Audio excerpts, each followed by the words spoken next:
El dios del trueno está de regreso, esta vez para enfrentarse a una de sus mayores amenazas que realmente podría acabar con él. Pero, ¿quién es Gorr y qué es lo que quiere? ¿Acaso Mighty Thor morirá en la película? ¿Y qué significan esas estatuas de entidades megacósmicas que vimos en el tráiler? Bueno, si quieres esas y muchas más respuestas, así como prepararte para la película, este es el video que necesitas, donde repasaremos 15 datos y teorías que debes saber antes de ver Thor: Love and Thunder.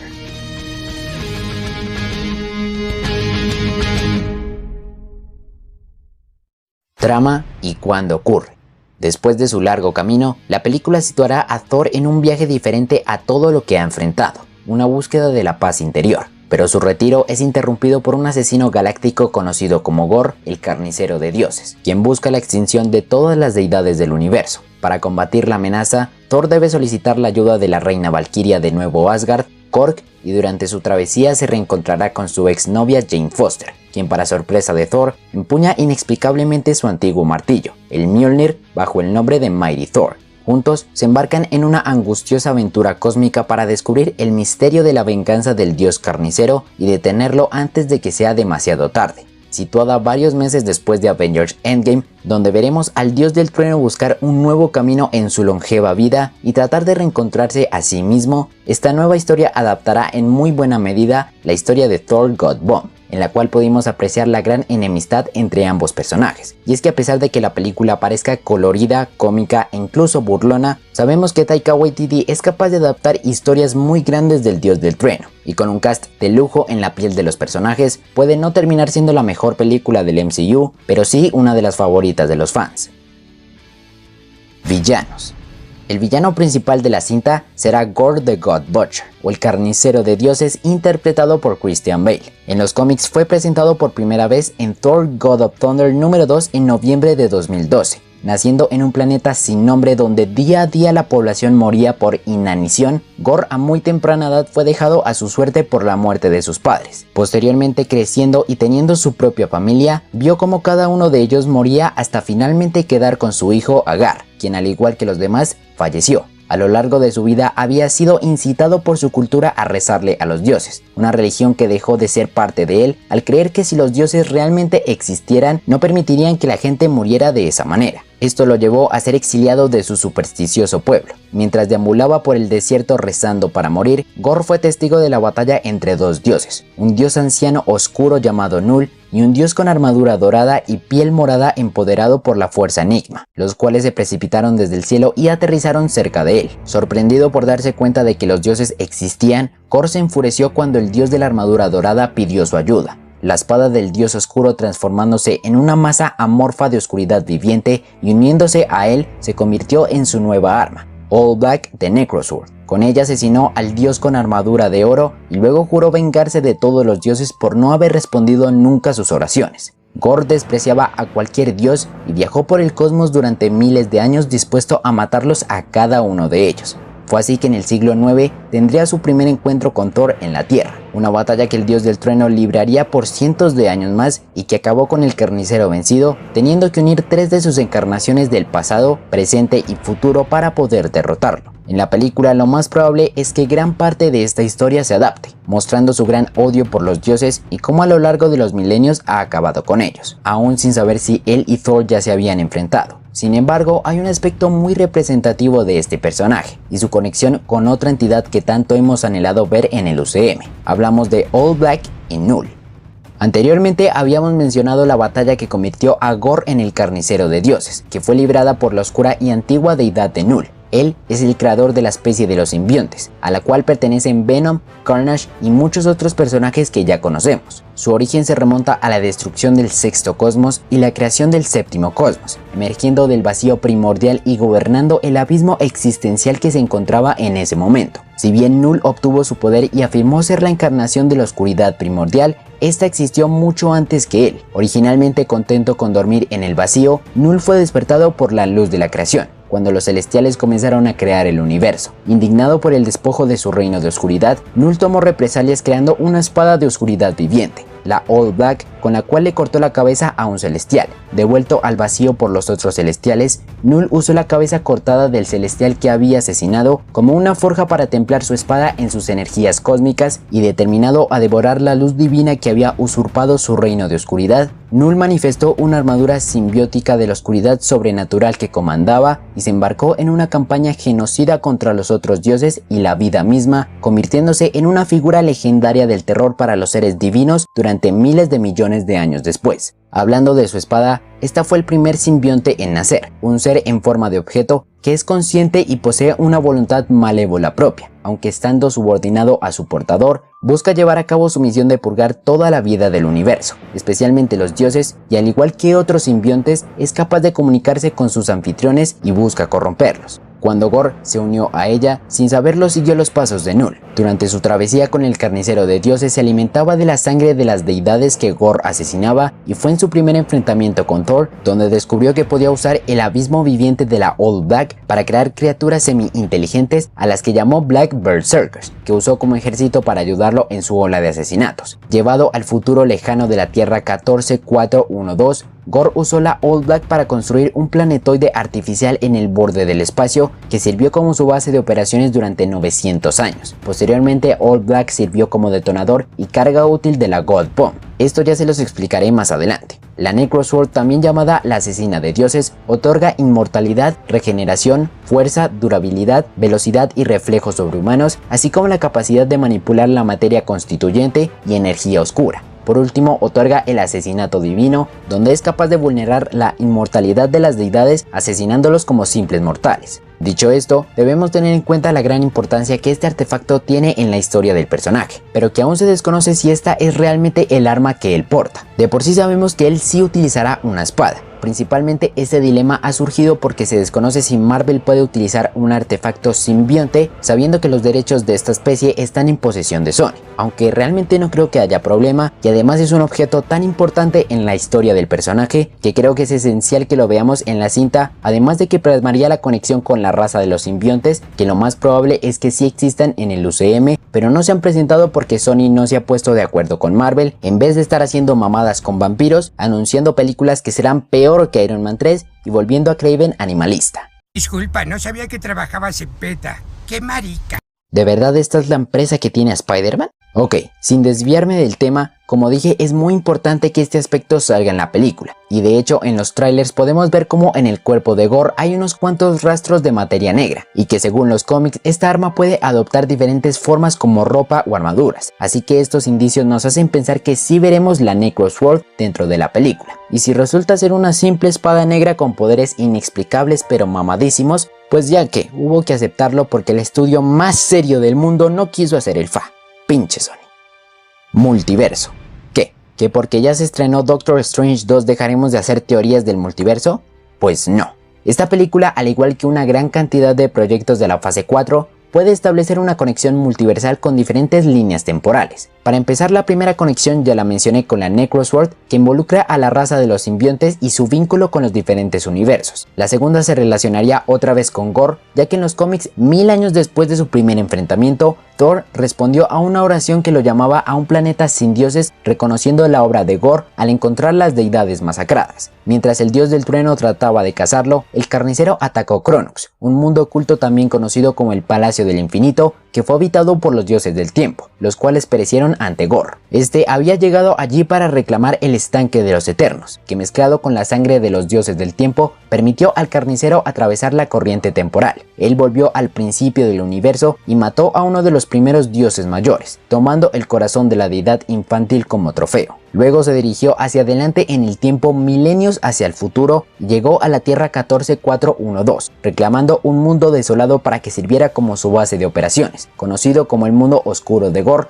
donde esclavizó a todos los dioses que podía capturar, excepto al padre todopoderoso Thor, a quien rutinariamente atormentaba por sus fracasos. Si bien este mundo oscuro parece que 100% lo veremos en la película, y que de hecho se explica como un planeta sin colores, lo que explica por qué vemos a los personajes en blanco y negro, se ha teorizado que el estanque permitiría a Gorr viajar a diferentes puntos del tiempo para matar a diferentes deidades. Además, este planeta se encuentra en una tierra alterna al universo original, lo que daría pie a que la película tenga dos posibles universos donde desarrolle sus acontecimientos. Asimismo, esto alimentó la teoría de que podríamos ver a dos encarnaciones más de Thor, como aparece en el cómic. Por un lado, la joven versión del dios del trueno, que es aprisionada por el carnicero, y su variante de dios todopoderoso, ahora ocupando el puesto de Odín como el padre de todo, quien también es el Thor perteneciente al universo donde el carnicero creó su mundo oscuro. Estas dos variantes llegarían en la batalla final, donde Thor, al ver el gran poder de Gorr, se vería obligado a buscar una forma más de vencerlo. En el cómic, las tres versiones terminan uniéndose, ya que las tres han enfrentado a Gorr, y sin saber si en la historia del MCU ha ocurrido lo mismo, la idea sería utilizar los conceptos básicos de la historia en que se basa la película para adaptarla de la forma más perfecta posible. Esto abriría las puertas para que la película se conecte multiversalmente con otras líneas temporales, aunque claro está que Gorr no solo viajaría en el tiempo para matar dioses, ya que su gran plan siempre fue la God Bomb, la destrucción de los dioses. La meta de Gorr desde su encuentro con los dioses siempre fue acabar con ellos uno por uno sin importar cuánto tiempo le llevase. Sin embargo, después de su primer enfrentamiento con Thor, entendió que había dioses que realmente no podía derrotar, y fue por eso que buscó una manera más eficiente de matarlos. Esto lo llevó a Shadrach, el dios de las bombas, a quien le rogó que diseñara una bomba capaz de matar a todas las deidades de la existencia, y después de hacerlo, logró escapar de Gorr escondiéndose en el único lugar en el que nunca pensó mirar, la cueva donde Thor lo derrotó. Mientras tanto, el carnicero se dispuso a construir él mismo ese dispositivo, aunque necesitaba el corazón de un dios mayor, una o dos lunas y algunos siglos para construir la bomba divina. Fue allí cuando viajó a Kronux para usar el estanque de la eternidad y viajar a través de la corriente del tiempo. Finalmente, consiguiendo los elementos, llegó al futuro en un universo donde un viejo y todopoderoso Thor vivía. Allí pasó los siguientes 900 años matando y esclavizando a las deidades, obligándolos a extraer material de los planetas rotos y los núcleos de las estrellas para construir la bomba. Se necesitaron 400 años para que se construyera por completo, y cuando estaba casi terminado, Gorr llevó a la versión más joven de Thor del pasado al futuro para presenciar la culminación de su logro, a quien también esclavizó. Sin embargo, al intentar destruirla, fue expulsado del planeta, reuniéndose con el Thor vengador de la Tierra 616 y el Thor anciano de ese mismo universo, quienes intentaron acabar con Gorr, pero este usó la Old Black como detonador y carga útil de la God Bomb para extender la oscuridad sobrenatural del simbionte a través del tiempo y el espacio, y así matar a todos los dioses que alguna vez existieron y que existirían a lo largo de la corriente del tiempo, acabando con ellos lenta y agonizantemente mientras la Necrosword devoraba a sus víctimas de adentro hacia afuera. Sin embargo, los Thor habían sido abatidos por el carnicero hasta que el Vengador fue impulsado por las oraciones del hijo de Gorr y los demás supervivientes a través del espacio y tiempo, logrando absorber la explosión de la bomba y de la Necrosword usando dos Mjolnir, cancelando la explosión, asimismo utilizando su poder para debilitar a Gorr y finalmente ser asesinado por su joven versión del pasado. Esto es lo que se especula que podría pasar en la película, de manera que la God Bomb sería el plan final de Gorr para destruir a los dioses, después de un aparente enfrentamiento con la joven versión del dios del trueno, la cual veremos en la película, que regresaría en la batalla final para luchar junto a su versión del universo 616 y con Jane Foster, quien podría reemplazar a la vieja versión del padre Thor todopoderoso. También se especula que Thor detendría la explosión mediante el uso del Mjolnir y el Stormbreaker. Asimismo, esta detonación y la construcción de la bomba la veíamos en este mundo sin colores que Gorr creó y que pertenece a un universo futuro donde la humanidad fue erradicada por completo. Y esto ya confirmaría por completo las diferentes líneas temporales y universos que veríamos dentro de la película. Si bien sería literalmente adaptar lo que pasa en el cómic, creo que con el toque de Taika Waititi podría ser muy interesante. Además de que si Gorr simplemente matara a dioses uno a uno, no sería tan interesante como todo lo que involucra a la God Bomb.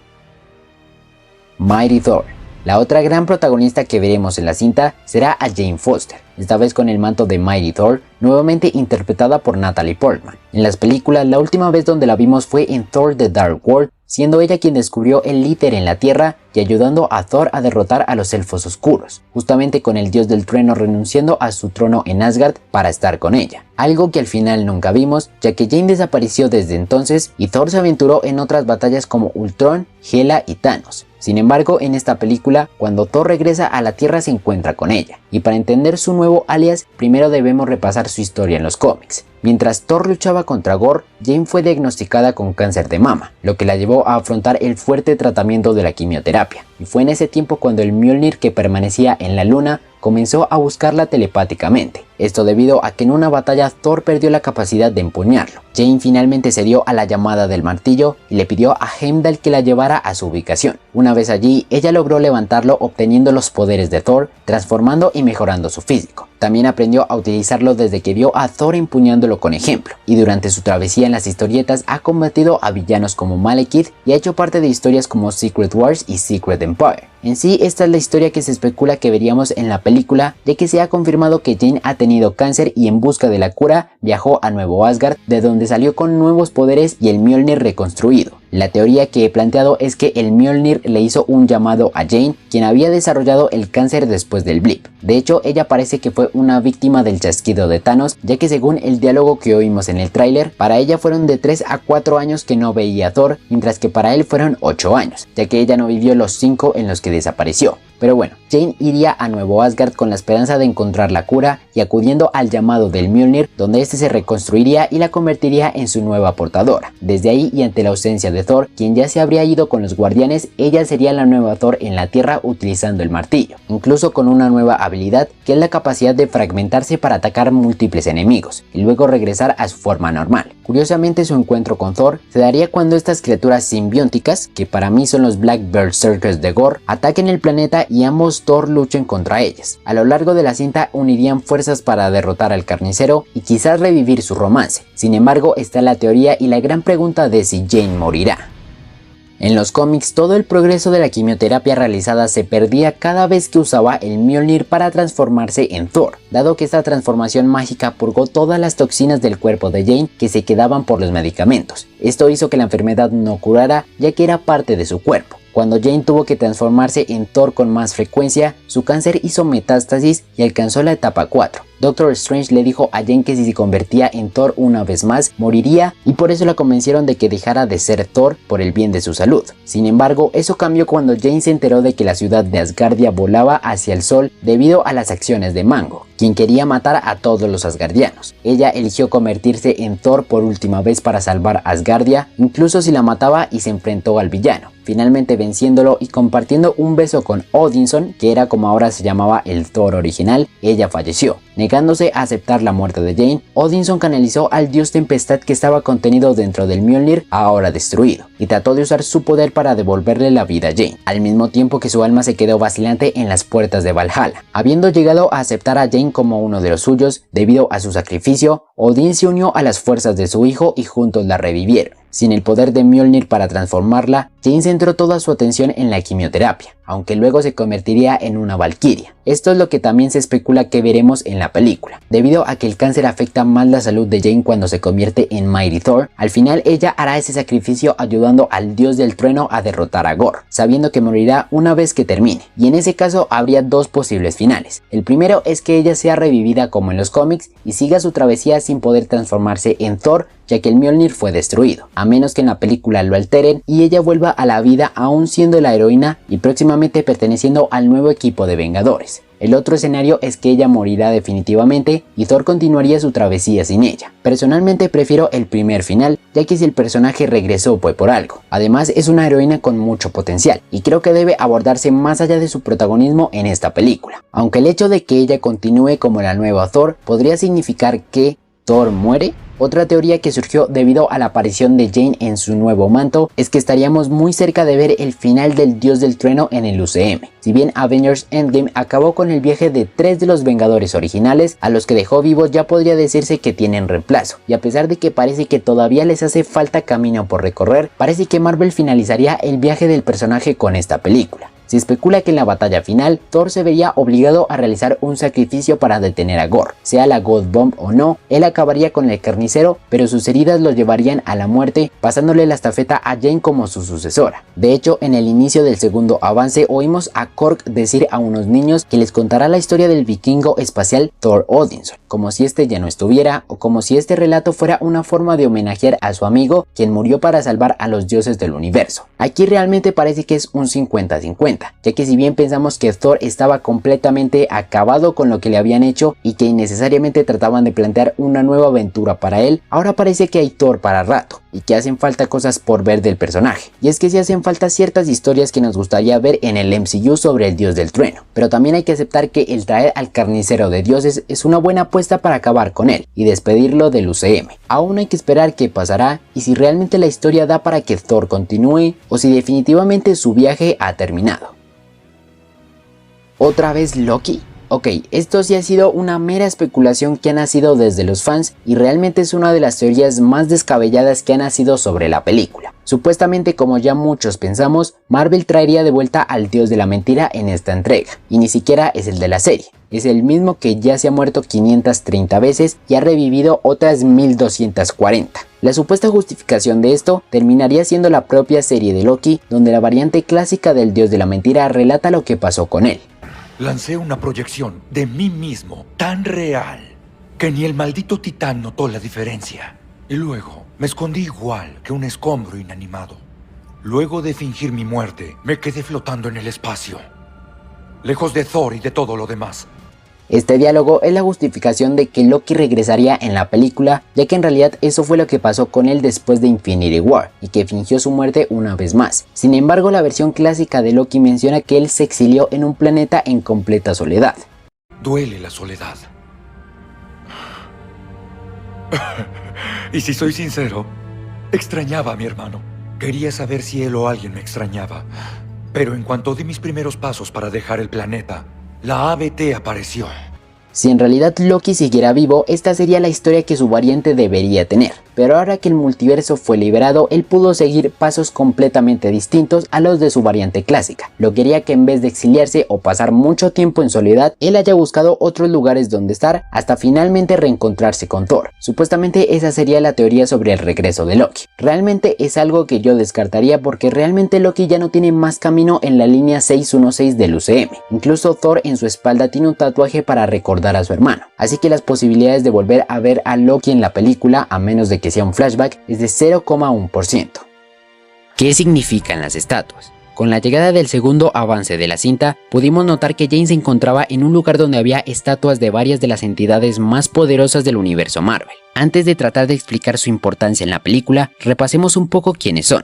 La primera que vemos es a la Dama Muerte. Ella nació junto con el propio universo. Como ser no corpóreo, no tiene una forma física real, pero ha aparecido a lo largo de los cómics, sobre todo ante Thanos, quien se obsesionó con apaciguarla. Se le apareció por primera vez cuando era una niña y se convirtió en su confidente. La insaciable sed de sangre del titán se debe al deseo de apaciguar a su amante, demostrando su amor y devoción al masacrar todo el universo, lo que hace que la muerte sea una fuerza que se alimenta de la destrucción de los seres vivos. El segundo que podemos apreciar es Eon, una entidad cuasi física que se cree responsable de numerosos fenómenos en la Tierra. Supervisa toda la vida en el universo con el fin de preservarla, prestando especial atención a los que tienen un poder inmenso. Considera que los humanos tienen una importancia mayor para el equilibrio cósmico del universo y cree que están destinados a evolucionar hasta convertirse en superseres de una edad de oro de la humanidad. Al nombrar protector del universo, eligió al Capitán Marvel original para combatir la creciente amenaza de Thanos. De hecho, fue creado por la entidad que está a su lado, la Eternidad. También nacido junto a la creación del universo, es esencialmente la conciencia colectiva de todos los seres vivos del universo entero. Él es todo y todo es él. Como tal, tiene el control de todos los seres vivos del universo, con la excepción del tribunal viviente. A diferencia de la muerte, Eternidad tiende a no interesarse activamente en los asuntos del universo, sino que suele ser el blanco de los ataques de quienes desean ejercer su poder. Por lo general, esto no llega a mayores. Eternidad es un ser de gran poder y es capaz de desviar los ataques sin miramientos, pero hay ocasiones en las que necesita un poco de ayuda. Él en sí es la personificación de la vida en el universo, mientras que su hermano, el infinito, personifica el tiempo, y juntos representan el continuo espacio-tiempo y la fuerza viva del universo. La cuarta estatua es de un personaje que ya conocemos, y es que hablamos de The Watcher o el Vigilante, a quien vimos en la serie de What If. Aunque muchos dicen que se trata de Uatu, en realidad puede ser cualquier otro vigilante, recordando que esta especie se compone de muchos seres que comparten mismas características, por lo que no necesariamente es Uatu. Y para recordar, estas entidades pensaron que su propósito era ayudar a las razas inferiores, pero cuando todo salió mal, adoptaron el voto de no interferencia, que consiste en limitarse a observar y registrar la vida de otras especies, aunque ya sabemos quién ha roto ese juramento, y de hecho los vigilantes son conocidos en el universo más allá de su no interferencia, como vimos en Guardianes de la Galaxia 2. Por último, vemos al Tribunal Viviente, personaje que ya ha tenido muchos indicios de su aparición. Primero cuando vimos su cabeza en el vacío del episodio 5 de Loki, y luego su breve aparición en la película de Doctor Strange en el Multiverso de la Locura, y que de hecho iba a aparecer en Infinity War.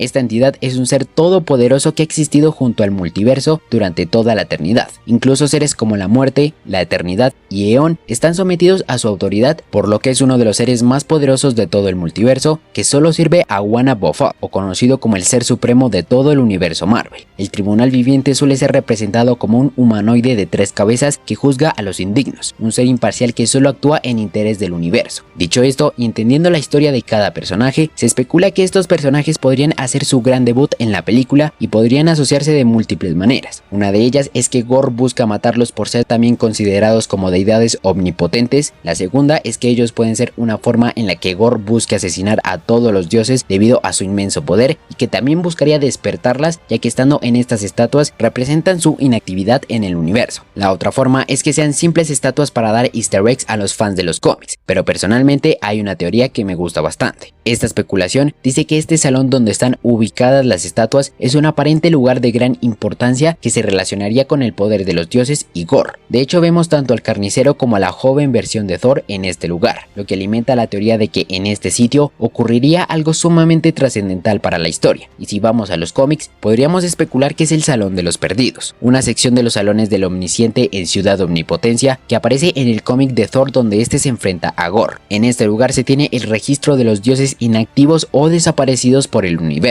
Si bien Thor descubrió que la gran cantidad de dioses que habían sido registrados allí habían sido asesinados por Gorr, en la película estas estatuas estarían para recordar las deidades más poderosas del universo en la biblioteca de este lugar, de manera que al igual que en el cómic, Ciudad Omnipotencia aparecería en la película con un rol bastante importante relacionado a Gorr y las deidades que están en peligro por él. Por ahora, esto es lo que puede significar la aparición de estas estatuas, y veremos si son importantes o no para la historia. Otros dioses. Obviamente, si hablamos del carnicero de dioses, no es que solo vaya a matar a unos pocos, sino que también veremos la aparición de muchas otras deidades que Gorr haya asesinado o intente asesinar.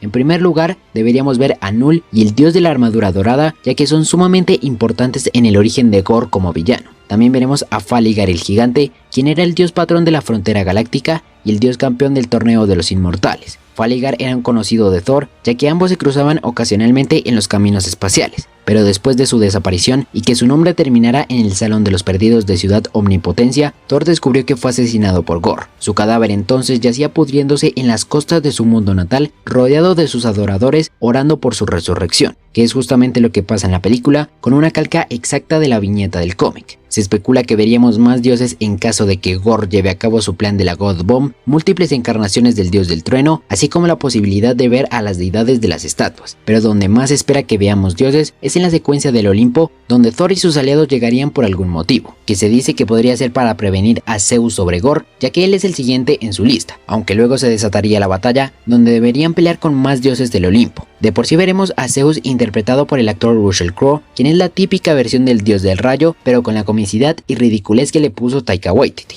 Se piensa también que veríamos a Ares como un dios dentro del panteón, así como a Bast, la diosa pantera de la que nos hablaron en Black Panther y que hace parte de la Eneada, el grupo de dioses egipcios que nos presentaron en Moon Knight. De hecho, las escenas nos muestran a Jane y Valkyria sentadas al lado del personaje de Akosia Sabet, quien se rumorea es la versión humana de Bast. También se piensa que veríamos a Osiris, quien ahora carece de un avatar, como vimos en Moon Knight, así como ver a dioses orientales tales como Takemikazushi, quien es el dios del trueno japonés, Kagutsushi, el dios del fuego, y a Susano, el dios del mar y la tormenta. Por último, podríamos ver a los dioses Skrull, lo que resultaría muy oportuno de cara a Secret Invasion. Un ejemplo sería Sorkiri, quien es la diosa Skrull del amor y es una candidata ideal para Thor Love and Thunder, teniendo en cuenta que fue una de las muchas asesinadas por Gorr en los cómics. También debería haber espacio para los dioses Shi'ar, que en los cómics de X-Men son una raza alienígena muy relacionada con la Fuerza Fénix. Kithiri y Sharra son el dios y la diosa de los Shi'ar, que serían algo importante como la deidad de la realeza. En los cómics es estos dos dioses tuvieron un importante enfrentamiento con Jane Foster durante su manto como Thor, así que así vamos anticipando a quienes podríamos ver en la película, no solo en la escena del panteón, sino a lo largo de la historia. Además, no solo veríamos dioses griegos en la secuencia, sino que también apreciaríamos una especie de reunión de dioses de todo tipo, quienes son liderados por Zeus. Incluso aquí vemos a dos celestiales como los guardias del Olimpo, lo que hace que tenga un mayor sentido la gran variedad de dioses que observaremos. Pero sobre todo se ha pensado en la aparición de un dios griego que sería de suma importancia en el futuro de Marvel, y ese es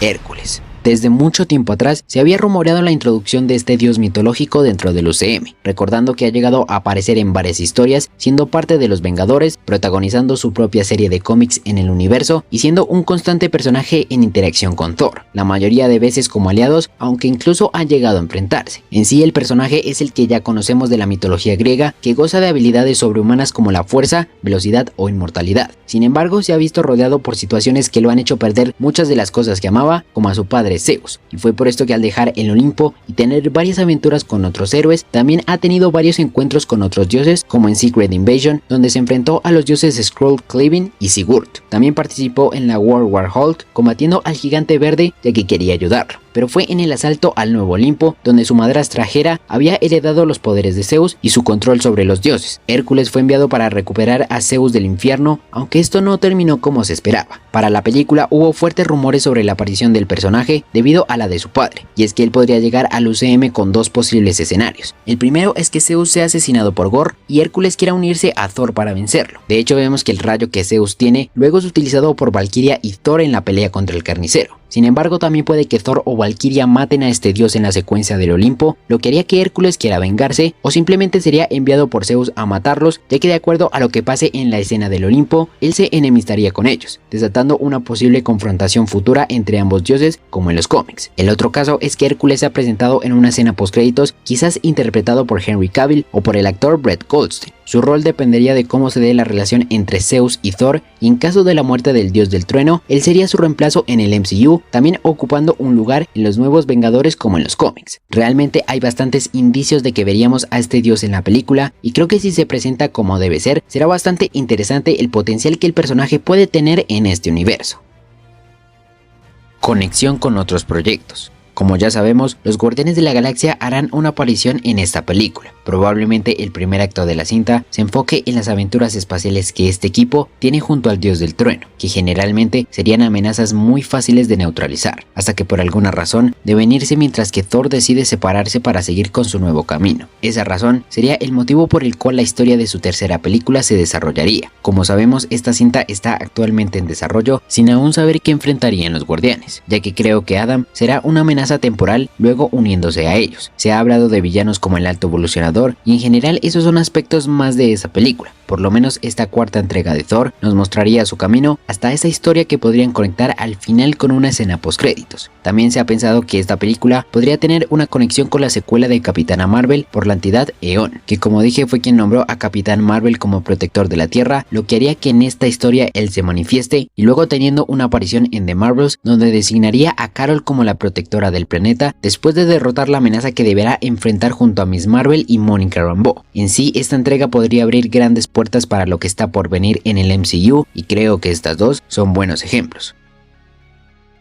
La redención de Thor. Ok, creo que esta película es trascendental para el universo cinematográfico de Marvel y en específico para el personaje de Thor. Si bien los diferentes guiños y deidades que se presentarán en la cinta podrían cimentar el camino que Marvel quiere tomar ahora en sus películas y series con los dioses y el multiverso, esta entrega será sumamente importante para el Dios del Trueno, ya que hablamos de su redención de la penosa y decepcionante versión que vimos del personaje en Avengers Endgame. El camino que Thor ha tomado ahora nos permite dimensionar cómo podríamos ver al personaje en esta entrega, una búsqueda por su paz interior, ahora que su gran conflicto después de perder ante Thanos ya no está, y eso se evidencia con su transformación de cuerpo panzón a cuerpo de Dios, como lo dice Korg. En esta entrega volveremos a ver esa faceta más cómica del personaje que ya habíamos visto en Ragnarok, pero se plantea que la película hará que Thor realice un viaje tan significativo para él mismo que podría inspirar otra etapa de él para el UCM o definitivamente finalizar su camino al pasarle el manto a Jane, y realmente es algo que tienen que hacer en caso de los dos escenarios porque realmente necesitamos ver una vez más a ese ese dios todopoderoso que nos hacía gritar en las salas de cine con sus escenas épicas. Tal vez su segunda película sea mala en argumento e historia, pero esa versión de Thor como guerrero y defensor de los 9 mundos era algo que reflejaba su esencia de los cómics, y estoy seguro que si volvemos a ver eso en esta película, o por lo menos un desarrollo en el personaje que nos haga volver a apreciar esa grandeza por la que el personaje se convirtió en uno de los favoritos de los fans. No pido que la película sea la mejor del MCU, sino que le dé una digna historia al gran Thor.